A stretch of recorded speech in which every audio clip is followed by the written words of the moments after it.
दोस्तों आज हम सीखेंगे एक ऐसा अभ्यास जिसमें आप अपने लंग्स को, अपने फेफड़ों को शक्तिशाली बना सकते हैं।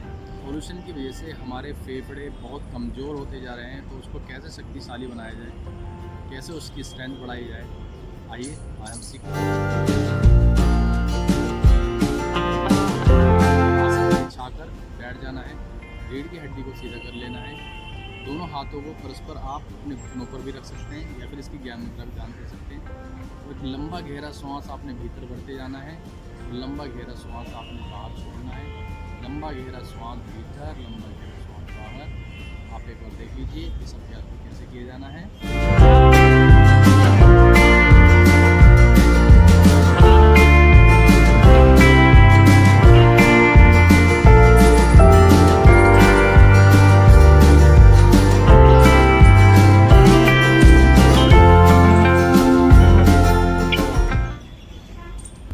जब हम लंबा श्वास भरेंगे तो हमारा पेट बाहर को फूलेगा, उसको महसूस आपने करना है। और जब हम श्वास खाली करेंगे तब हमारा पेट भीतर को खिंचेगा।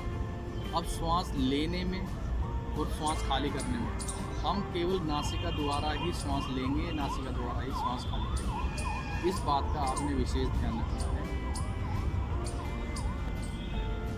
यकीन मानिए दोस्तों, ये अभ्यास आप करिए, धीरे धीरे धीरे आप स्वयं इस बात की अनुभूति करेंगे कि आपके फेफड़े स्ट्रॉन्ग होते जा रहे हैं, आपका ब्रीदिंग पैटर्न बहुत अच्छा होता जा रहा है और बीमारियों से भी आप दूर होते जा रहे हैं। ऐसी वीडियो और पाने के लिए जुड़े रहिए चैतन्य योगशाला के साथ। मिलते हैं अगली वीडियो में। तब तक के लिए जय हिंद, जय भारत।